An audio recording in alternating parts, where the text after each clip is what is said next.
The rain hadn't stopped in hours. People had gathered under umbrellas like shadows, shifting restlessly outside the small cemetery chapel. My father's casket sat at the front, draped in white lilies, his favorite. But no one was really grieving. Not like I was. I stood quietly near the edge of the crowd, wearing a black coat that wasn't mine and heels that pinched my feet, watching as people pretended they missed him. My hands were clenched inside my sleeves, not from the cold, but from everything I couldn't say. Then I felt it. A presence behind me. Close. Myra. A voice hissed from over my shoulder. I turned slightly. It was her, Eliza, my stepmother, dressed immaculately in black silk, a pearl necklace glinting against her throat like a leash. Her voice was venom disguised in velvet. She leaned in closer. "You shouldn't have come," she whispered. "This isn't your place." I stared at her, silent. "I always knew it would come to this," she said softly. "You don't belong to this family. And after today, everyone will know. You're adopted, Myra. And you'll never get a penny of the inheritance." My breath caught in my throat. Eliza smiled faintly and stepped forward toward the casket, dabbing her eyes with a tissue that remained dry. People turned as the priest began the closing prayer. I stood there, unmoving, her words buzzing in my ears like a wasp. Adopted? I had never heard that word attached to me before. Never. And now, dropped like a grenade, at my father's funeral. The ceremony ended, but the questions had only just begun. I couldn't move. I couldn't even think. It was like someone had just pulled the rug out from under my entire life. Eliza didn't even glance back as she slid into the limousine waiting at the front of the chapel. But I wasn't going to let it end like that. 3 hours later, I was in my tiny apartment, barely furnished, half the lights flickering, and I still couldn't shake what she said. I stared at the mirror, my reflection clouded with memories I now couldn't trust. My father teaching me to ride a bike. My 7th birthday. The way he used to say, "You have your mother's stubborn eyes." What mother? Whose eyes? My phone buzzed. A text. Unknown number. Reading of the will. 9 a.m. tomorrow. Hillcrest Law Offices. You're expected. I stared. Expected. So much for not belonging. The next morning came too fast. I arrived early, wearing the same black coat, still damp from the rain. The lobby of Hillcrest Law smelled like polished wood and money. Eliza was already there, sitting on the far end of the conference room with her 2 sons, my stepbrothers, both of whom had barely spoken a word to me in years. She didn't even acknowledge me. The lawyer entered, a man in his 60s with a solemn face and slow hands. He sat at the head of the table, opened a folder and said, "Thank you all for coming. As you know, this is the last will and testament of the late Mr. Jonathan Ray." Eliza nodded, her eyes closed like she was preparing to receive a crown. I sat still, my hands trembling in my lap. "Mr. Ray made several changes to his will shortly before his passing," the lawyer continued, glancing over his glasses. "Some of which may surprise you." Eliza shifted, her brow twitching. He reached into his briefcase and pulled out a thick sealed envelope. It looked worn, like it had been handled too many times. The lawyer cleared his throat. "Before we proceed with the distribution of assets, Mr. Ray asked that this envelope be handed directly to Myra." Silence fell like a hammer. Eliza's face paled. "What?" she snapped. The lawyer ignored her. He stood up and walked toward me, placing the envelope gently into my hands. And right then, Eliza collapsed back into her chair, her face draining of color like a glass being emptied. Everyone stared. I opened the envelope slowly, my fingers numb. Inside was a handwritten letter. My father's handwriting. The room faded around me as I began to read. "My dearest Myra, if you're reading this, it means I've gone before telling you the truth. You are not my biological daughter, but that doesn't make you any less my child. You were left at my doorstep by someone I once trusted. I chose you. I raised you. I loved you more than life. And everything I have goes to you."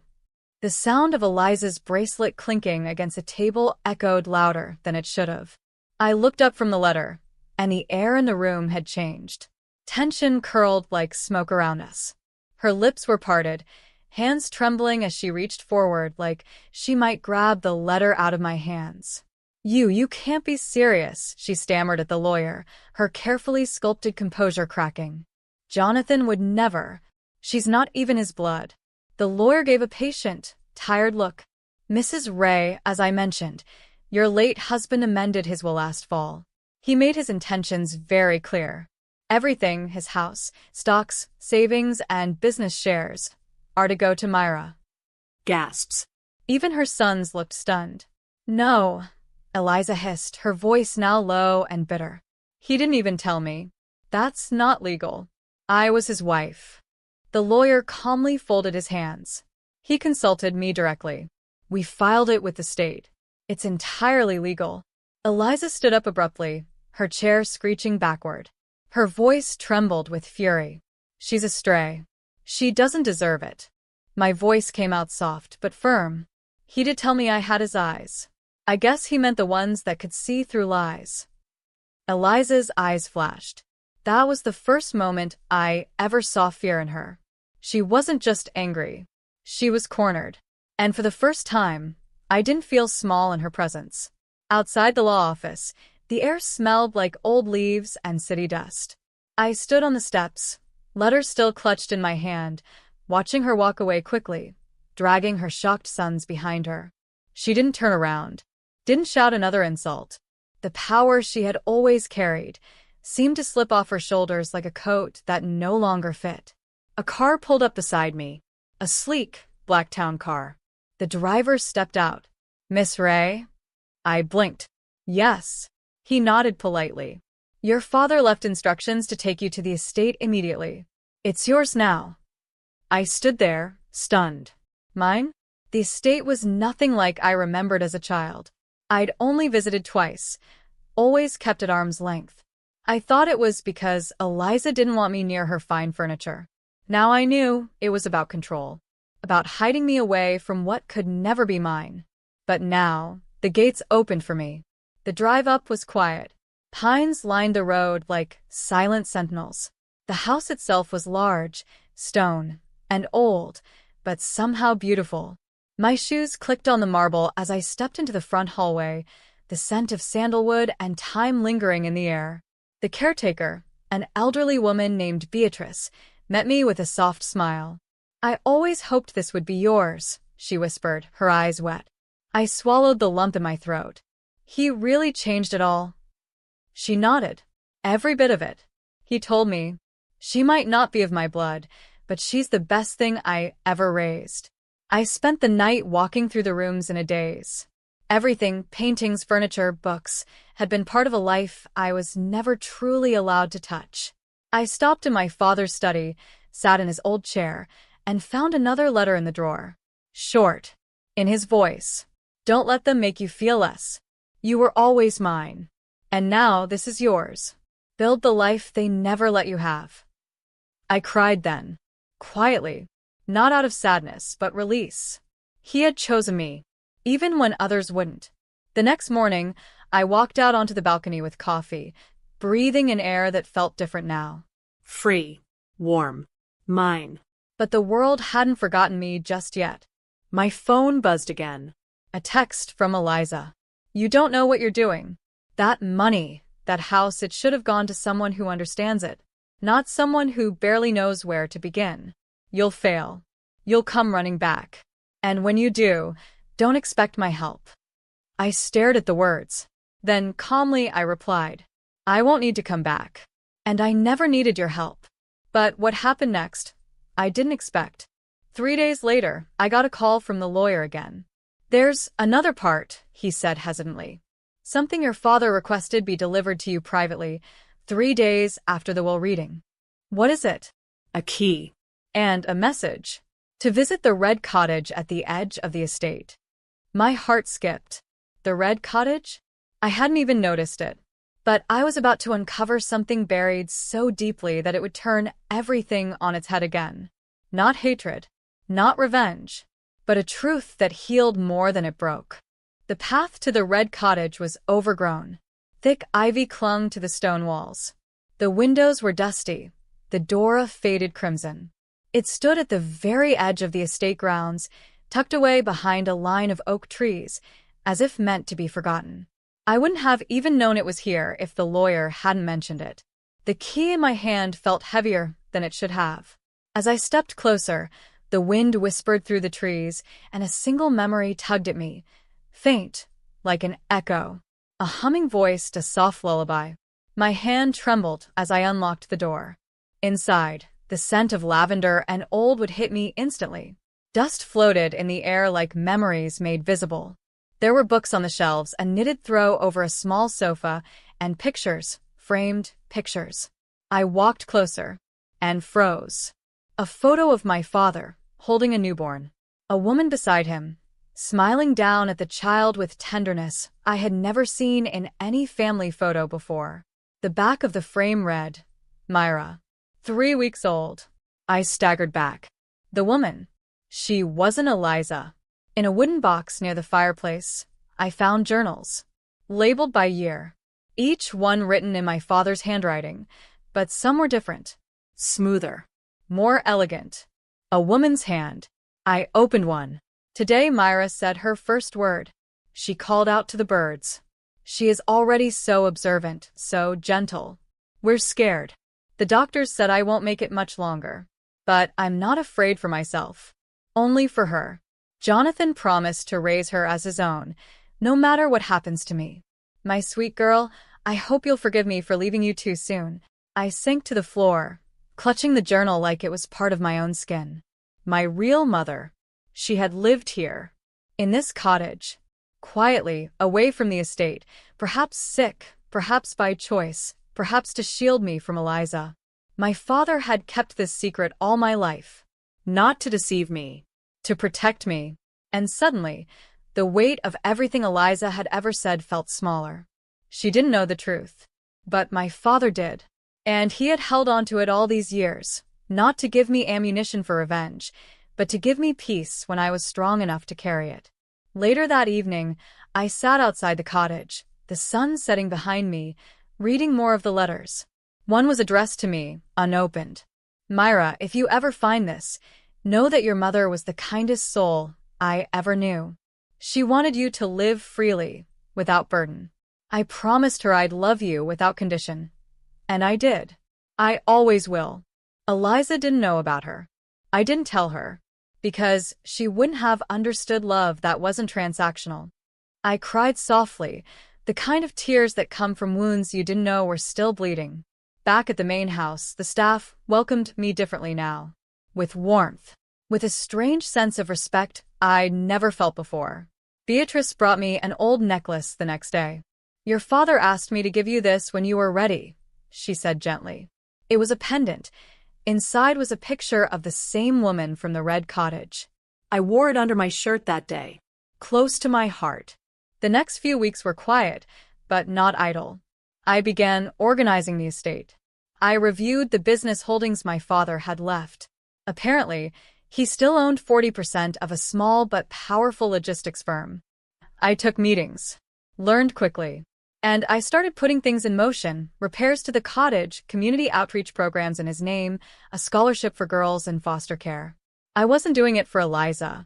I was doing it for the girl they once tried to hide. For the girl they said didn't belong.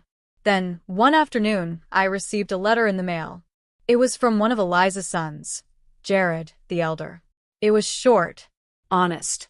I didn't know about any of it. I'm sorry we treated you the way we did. I don't blame you for walking away. I hope someday you'll let us try again. Maybe not as family, but as people who could have done better. It surprised me. Not because he apologized, but because it didn't sound like pity. It sounded like growth. I replied with just one sentence. People who could have done better still can if they mean it. The world didn't shift overnight, but something inside me did. Not revenge, not triumph, but peace. For the first time, 3 months had passed since the will reading. 3 months of transformation both around me and within me. The estate, once cold and ruled by silence, had started breathing again. The halls echoed with the sound of real life now.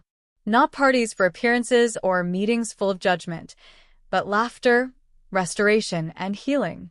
I had kept the red cottage just as it was, with only gentle repairs to preserve its soul. It became my retreat, a place to remember my mother, to remind myself that even love, when hidden, can leave deep and lasting footprints. But just as life was beginning to make sense again, the storm returned. It started with a knock on the front door one morning. I had just finished signing off on renovations for a nearby community center when Beatrice hurried in, her face pale. It's Eliza," she said quietly. I stood slowly. Outside, standing in the rain like a specter, was the woman who had once told me I would never be anything. Her makeup was smeared, her hair no longer perfectly set.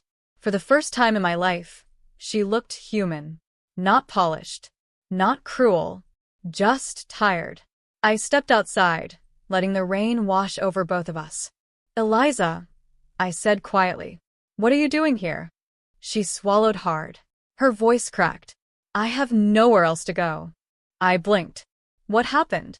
She laughed bitterly, shaking her head. "Turns out, I was living off more of your father's support than I realized. His business, his estate, everything. After the will, I lost most of my access. I thought I'd be fine, but the debts..." She looked down. "My sons, they've distanced themselves. Jared says he wants to reassess who we are. Ironic, isn't it? I raised them to chase power. But now they're ashamed of how I treated you." There was silence between us. And I felt it, that old, tempting flicker of revenge rise up in my chest. I could say nothing. I could turn her away. I could tell her she got what she deserved. But instead, I stepped back and opened the door. Beatrice stared as I gestured Eliza inside. "Just for today," I said softly. "Let her dry off." Eliza sat on the edge of the armchair, visibly uncomfortable. She looked around the home she once ruled like a queen, and now sat in like a beggar. "This place," she whispered, "it feels warmer than it ever did." I didn't reply. Instead, I offered her a towel, then poured her a cup of tea. She held it in both hands, as though afraid it would disappear. "I came here today not because I wanted anything," she finally said, "but because I realized I never knew your father. Not really. And I never tried to know you. I just saw you as a threat." I looked at her. "Why?" She hesitated. "Because I always feared what he saw in you that he didn't see in me." The truth sat between us like fog. This woman who had whispered poison at my father's funeral was now whispering confessions. It would have been so easy to walk away. But I remembered what the letter in the red cottage said. Don't let them make you feel less. And don't become them. So I listened. She didn't ask to stay. She didn't beg. She simply stood up after an hour, said thank you, and walked out into the rain again. This time, no driver. No umbrella. No pearl necklace. Just a woman with too many regrets and no one left to hide behind. That night, I lay awake thinking about the weight of forgiveness. Not for her. For myself. Letting go of the desire to hurt someone who had hurt me. Letting peace take up space where rage used to live. 2 weeks later, I received a letter. From Jared again. "I heard what you did for my mother. I don't know if I could have done the same. But I want to tell you something. You've changed more than this house. You've changed us. I hope someday you'll let us be part of your world again." I stared at the words. Then, without hesitation, I picked up my pen and wrote back. "I'm not ready for that door to open completely, but I've left it unlocked." Meanwhile, I focused on the one thing that truly mattered now. Giving back. My father had left behind more than land and money. He'd left the roots of a legacy. I started a program in his name called Second Chances, designed to help young women aging out of foster care. Scholarships. Housing. Mentorship. People began to take notice, not of the scandal that had surrounded my inheritance, but of the quiet transformation happening inside these gates. Then, one day, standing in the red cottage, watching the late autumn leaves fall outside the window, I saw a girl, no older than 16, clutching a backpack at the gate. Her name was Sierra. She had read about the program online. She had nowhere else to go. I let her in, the same way someone once let me in. Sierra's arrival was quiet, just like mine had been years ago. No big story, no dramatic entrance, just tired eyes and a hopeful smile hiding beneath fear. I didn't ask questions. I gave her a room, a warm meal, and silence when she needed it. Over the next few weeks, she started to come alive, slowly. She asked about the garden, helped in the kitchen, and one afternoon, while watching the sun set from the red cottage porch, she whispered, "You make it feel like home." I smiled. That's all I ever wanted to build. Eliza never came back after that rainy visit, but she did send a small envelope weeks later. Inside was a single folded photo, me as a child, laughing on the estate lawn. On the back, a handwritten note. I should have known you were his heart the moment I saw this. No signature. Just that. I didn't frame the photo, but I kept it. The program grew. Sierra wasn't the last girl who walked through those gates. Dozens followed. Each one brought her own story, her own pain, her own strength. And I gave them what I never had growing up in that house, belonging. One day, while standing at the old iron gate, Jared arrived again. He didn't ask to come inside. Just looked at the house and said, "I get it now." I nodded. "Takes time." He paused. "Still, if there's ever space for a new chapter, I'd like to be part of it." I didn't promise anything, but I smiled. Years later, people would ask how I turned pain into purpose. How I forgave the ones who broke me. How I built something out of everything they tried to bury. And I always said the same thing. I didn't come from power.